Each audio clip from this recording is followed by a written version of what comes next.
Hello दोस्तों, आप सभी का स्वागत है हमारे चैनल शाश्वत सीजीपीएससी सीजीवापा में। आज हम लोग करने वाले हैं आपके सीजीपीएससी प्री का, है ना, 20वें नंबर का क्लास। और आज हम लोग करने वाले हैं छत्तीसगढ़ के जो महत्वपूर्ण प्रश्न है उसको। ठीक है। साथ ही मैं जिस तरीके के प्रश्न करा रहा हूँ ऐसे ही प्रश्न आपको आपके एग्जाम में देखने को मिलेगा। ठीक है, तो चलिए आगे बढ़ते हैं और पैटर्न को आप समझने की कोशिश, है ना, करिएगा। ठीक है, चलिए देखिए ये पहला प्रश्न है ना। याद रखिएगा, अगर सीजीपीएससी के पेपर में आपका प्री में 100 नंबर का प्रश्न पूछा जाता है ना, तो इसमें आप मान सकते हैं 50 नंबर का प्रश्न जो है, ठीक है, ये आपको वन लिनियर ही देखने को मिलेगा। ठीक है, ये आपको क्या तो वन लिनियर ही देखने को मिलेगा। बाकी जो है जितने 50 क्वेश्चन है ये आपको कूट के फॉर्म में देखने को मिलते हैं, है ना, कूट के फॉर्म में देखने को मिलते हैं। ठीक है,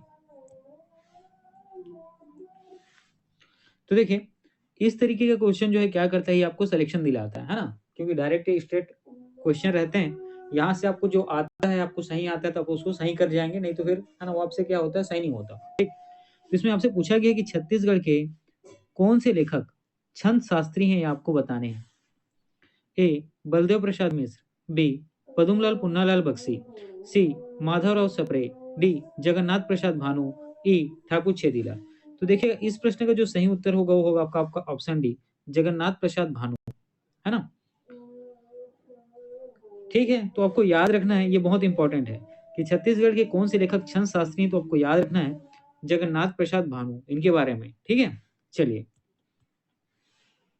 देखिए ये आपका अगला प्रश्न है, और ये प्रश्न आपके छत्तीसगढ़ के जनजाति से है ना। ये प्रश्न हमारे कहाँ से आया है, तो जनजाति से है। ठीक, और यहाँ देखिएगा, युवा गृह घोटुल के युक्ति सदस्यों की प्रमुख कौन होती है आपको बताने हैं। देखिए बस्तर क्षेत्र में आप देखेंगे, है ना, वहाँ बस्तर क्षेत्र में देखेंगे आप, वहाँ के जो आदिवासी होते हैं, ठीक है, तो छत्तीसगढ़ में वैसे 42 प्रकार की, है ना, जो आदिवासियों की जातियां वो पाई जाती है।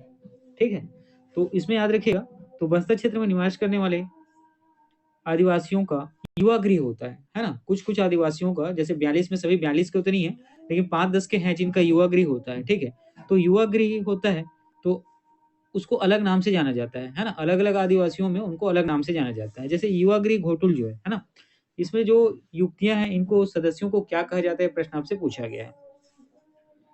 ठीक है, तो देखिए यहाँ पे ए क्योरा, बी बाली फूल, सी बेलोशा, डी मोटियारिन और ई टूरी। देखिएगा यहाँ पर जो आपका सही उत्तर हो जाएगा इस प्रश्न का, वो होगा बेलोशा। वो क्या होगा, बेलोशा। देखिए यहाँ पे समझिएगा होता क्या है, ये जनजाति होती है। ठीक है, इन जनजातियों का क्या होता है, अपनी संस्कृति होती है। ठीक है, अपने इनके क्या होते हैं, नियम कानून होते हैं। ठीक है, इनका नियम कानून जनजातियों का अपने अपने समुदाय के अंतर्गत अलग तरीकों से होता है। जैसे एक सामाजिक सामाजिक ठीक है, जैसे आपके समाज में आपके समाज के प्रति जिस प्रकार का क्या होता है, नियम कानून होता है, वैसा ही इन जनजातियों का होता है। तो उनके लिए क्या होता है, विशेष प्रकार का घर होता है। ठीक है, उनके लिए क्या होता है, विशेष प्रकार का घर या बैठक होता है। ठीक है, इसको जो है घर या बैठक को क्या नाम से, तो युवा गृह के नाम से जाना जाता है। क्या, तो युवा गृह के नाम से जाना जाता है। और युवा गृह इसमें क्या होते हैं, याद रखिएगा, युवा की युक्तियां। ठीक है, युवा की युक्तियां जो है यहाँ पर क्या करती हैं, वे अपने जनजाति की जो संस्कृति होती है, सभ्यता होती है, ठीक है, उसको, ये क्या होते हैं, ये होते हैं अच्छे मैच्योर होते हैं, कहने का मतलब। ठीक है, ये जो होते हैं अच्छे हो जाते हैं, इनका उम्र एक काफी मैच्योर हो जा रहता है। ठीक है, तो ये क्या करते हैं, अपने से जो छोटे होते हैं, है ना, उनको क्या करते हैं, जनजातियों अपनी संस्कृति सभ्यता संबंधित नियम कानून के बारे में बताते हैं। कहाँ, तो इसी गृह में। ठीक है, कहाँ, तो इसी युवा गृह में। ठीक है, तो याद रखिएगा, तो इसकी जो युक्तियों की सदस्यों, है ना, का प्रमुख को क्या कहा जाता है, बेलोशा कहा जाता है। याद रखिएगा क्या कहा जाता है, तो बेलोशा कहा जाता है। और याद रखिएगा इसी सदस्यों के प्रमुख, या ऐसा समझें सदस्यों के समूह में, ठीक है, सदस्यों के समूह में जो नेत्री होती है उसी को क्या कहते हैं, तो बेलोशा कहते हैं, है ना। सदस्यों के समूह में जो नेत्री होती है उसको क्या, तो बेलोशा कहते हैं। ठीक है, अगर याद रखिएगा ये हो गया बेलोशा।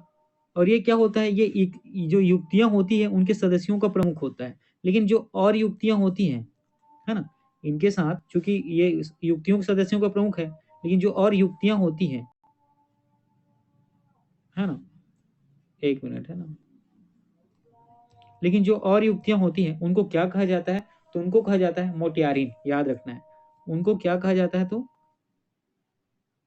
मोटियारिन। ठीक है, उनको क्या कहा जाता है? तो मोटियारिन। ठीक है, इतनी चीजें समझ में आई। चलिए आगे बढ़ते हैं। देखिए आपका अगला प्रश्न है, और याद रखना आपके साइंस का पोर्शन रहेगा। ठीक है, आप जब क्या करेंगे, प्री का पेपर देंगे, है ना, तो प्री का पेपर देंगे तो यहाँ साइंस का आपको अच्छा खासा क्वेश्चन देखने को मिलता है। ठीक है, तो साइंस के क्वेश्चन को आपको निगलेक्ट करके नहीं चलना है। ठीक, तो देखिए ये आपका साइंस का पहला प्रश्न है कि मनुष्य की आंखें किसी वस्तु पर प्रतिबिंब बनाती हैं, कैसा प्रतिबिंब बनाती है, आपसे पूछा गया है। ठीक है, समझिएगा। बेसिकली इस क्वेश्चन का मतलब क्या है कि आप जब किसी चीज को देखते हैं तो उस चीज का प्रतिबिंब आंख, आपकी आंख पर कहाँ पर बनता है और कैसा बनता है। ठीक है, ए कार्निया पर बनता है, बी आइरिस पर बनता है, सी पुतली पर बनता है, डी रेटिना पर बनता है, ई उपयुक्त में से कोई नहीं। तो इसका जो सही आंसर होगा ऑप्शन डी, रेटिना पर बनता है। जब हम किसी वस्तु को देखते हैं तो उस वस्तु का प्रतिबिंब हमारी आंख में कहाँ पर बनता है? तो रेटिना पर बनता है। ठीक है, और रेटिना के बारे में क्या याद रखना है? तो याद रखिएगा रेटिना जो है दृष्टि सिरा, रेटिना होता क्या है तो आपको याद रखना है, रेटिना जो है दृष्टि सिरा या ऐसा कहें तंत्रिका फिल्म होता है, या क्या तो तंत्रिका फिल्म होता है। ठीक है, और ये यही चीज क्या करता है, जो आप किसी वस्तु को देखते हैं तो उसका प्रतिबिंब, ठीक है, जब आप किसी वस्तु को देखते हैं तो उसका जो प्रतिबिंब है, साथ है उसके जो रंग रूप है उसकी पहचान करता है।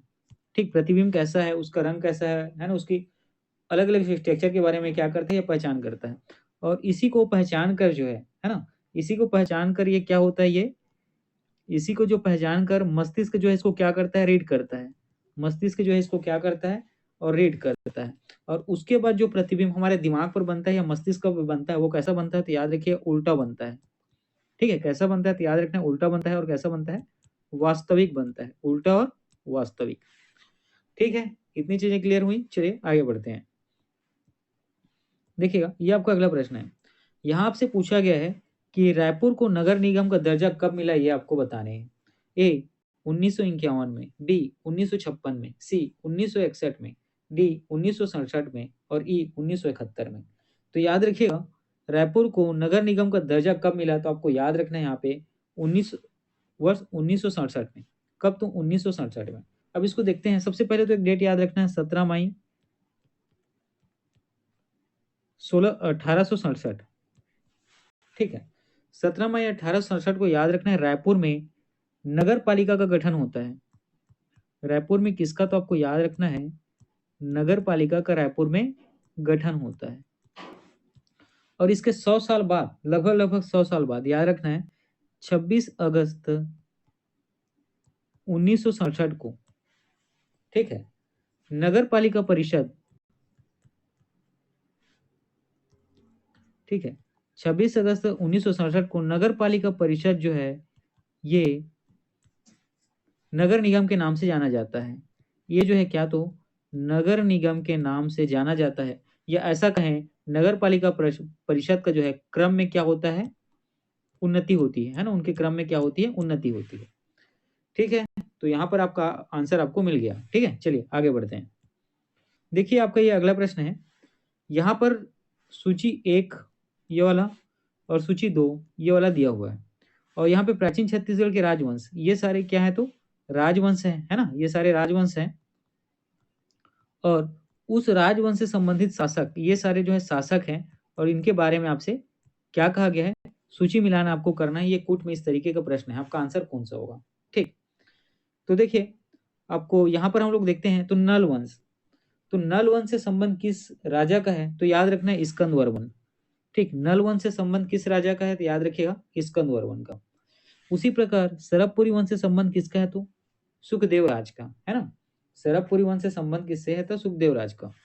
पांडु वंश से संबंध किसका है, तो नाम याद रखना है तीवर देव जी का, है ना, तीवर देव जी का। उसी प्रकार सोमवंश से संबंध किसका है, तो शिवगुप्त का। तो यहाँ पर जो आपका सही उत्तर हो जाएगा होगा, ये मेरे ख्याल से आपका ऑप्शन बी है ना, आपका ऑप्शन बी सही उत्तर हो जाएगा। ठीक है, चलिए आगे बढ़ते हैं। देखिएगा ये आपका अगला प्रश्न है, और याद रखिएगा मराठा काल छत्तीसगढ़ में आपको पढ़ना है ना। छत्तीसगढ़ में जो मराठा काल है, मराठा प्रशासन पढ़ना है, यहाँ से प्रश्न पूछे जाते हैं। तो देखिएगा छत्तीसगढ़ में मराठा प्रशासन के संबंध में निम्नलिखित में से कौन से कथन सत्य है, ये आपको बताने हैं, है ना। ए मराठों ने कलचुरियों की प्रशासनिक व्यवस्था को जारी रखा। मराठों का छत्तीसगढ़ के खालसा क्षेत्र पर पूर्ण नियंत्रण था।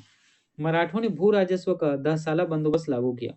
डी, मराठों ने छत्तीसगढ़ का प्रशासन कलचुरी राजाओं को सौंप दिया। ई, मराठों ने छत्तीसगढ़ में इजारादारी व्यवस्था लागू की। तो याद रखना है, यहाँ पर जो आपका सही उत्तर होगा वो याद रखना है कि मराठों का छत्तीसगढ़ के खालसा क्षेत्र पर प्रशासनिक नियंत्रण था। याद रखना है ना, बहुत इंपॉर्टेंट है।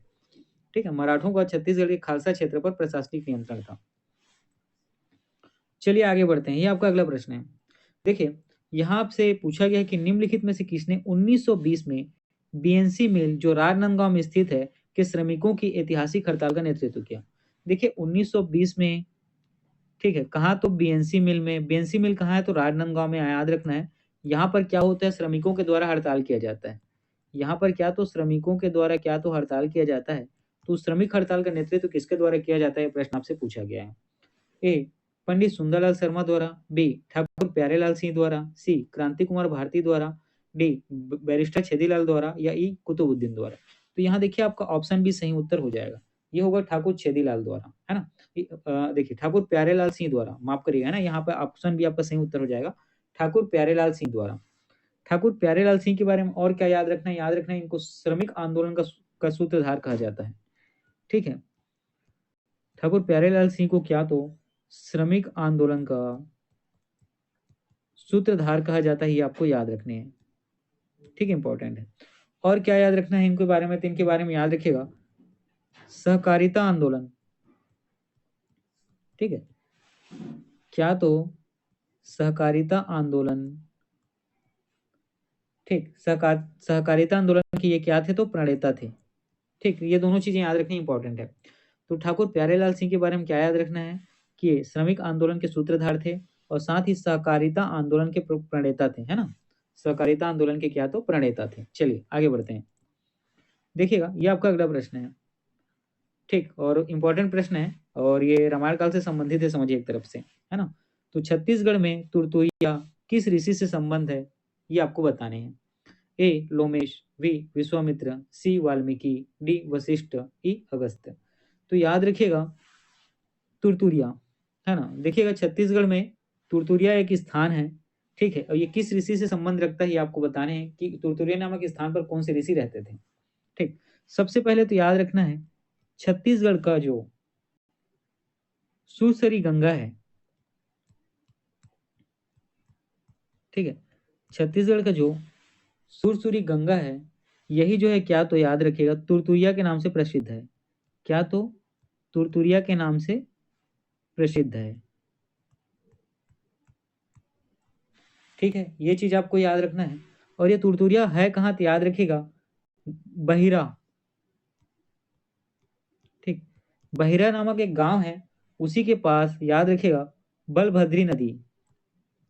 ठीक है, बलभद्री नदी के पास क्या तो स्थित है, बलभद्री नदी के पास क्या तो ये स्थित है।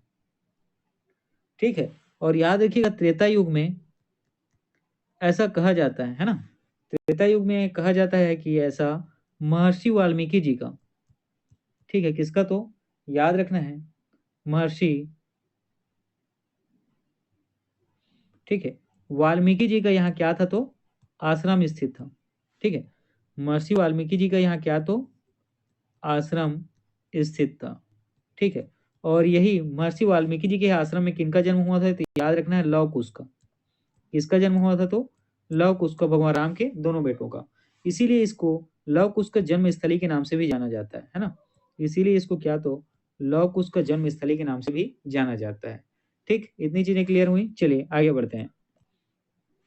देखिए ये आपका करंट अफेयर है, इंपॉर्टेंट है, याद रखना। आप जब भी नदी के पढ़ेंगे, जब जब भी आप भारत में, है ना, नदियां पढ़ेंगे तो याद रखना है नदी की आपको लंबाई को पढ़ना है, नदी के किनारे स्थित, ठीक है, सांस्कृतिक हो गया या भौगोलिक हो गया, ठीक, सांस्कृतिक या भौगोलिक स्तर के अच्छे शहरों को पढ़ना है। और साथ ही आपको याद रखना है कि वो पूर्व दिशा में बहती हैं या पश्चिम दिशा में, और इनका विसर्जन कहाँ होता है, इनका विसर्जन बंगाल की खाड़ी में होता है या अरब सागर में। इतनी चीजें आपको नदी के बारे में हमेशा पढ़ना है। ठीक है, तो देखिए यहाँ पे घाघरा नदी के बारे में बात हो रही है, ठीक है। तो घाघरा नदी के बारे में क्या याद रखना है कि गंगा नदी की एक प्रमुख उपनदी है। इसका मतलब क्या याद रखना है, गंगा नदी की प्रमुख सहायक नदी है। और घाघरा नदी की लंबाई कितनी है, 1084 किलोमीटर। कितनी है, याद रखिएगा, 1084 किलोमीटर। इसका उद्गम कहाँ है, तो हिमालय के पश्चिमी भाग में स्थित तिब्बत के पठार से। घाघरा नदी का उद्गम कहाँ से होता है, तो हिमालय के पश्चिमी भाग में स्थित तिब्बत के पठार से। और घाघरा नदी की सहायक नदी है रामगंगा नदी, चांदपुर नदी, कुमार नदी और सरयू नदी। इतनी नदी को आपको याद रखना है ना। घाघरा नदी की सहायक नदी है रामगंगा नदी, चांदपुर नदी, कुमार नदी और सरयू नदी, ठीक है। और निर्गम स्थल, तो याद रखिएगा ये किससे जाकर मिलती है, तो गंगा नदी में मिलकर समाप्त हो जाती है, ठीक है। चलिए आगे बढ़ते हैं। देखिएगा ये इंपॉर्टेंट नहीं है जो आपको याद रखना है कि अभी महिला हॉकी जूनियर एशिया कप 2024 चल रहा था। इसमें याद रखिएगा भारत फिर से चैंपियन बनता है और चाइना को, है ना, 3-2 से हरा देता है। चाइना को क्या, तो 3-2 से हरा देता है। तो महिला हॉकी जूनियर एशिया कप 2024 कौन जीता, तो याद रखना हमारे भारत ने, ठीक है।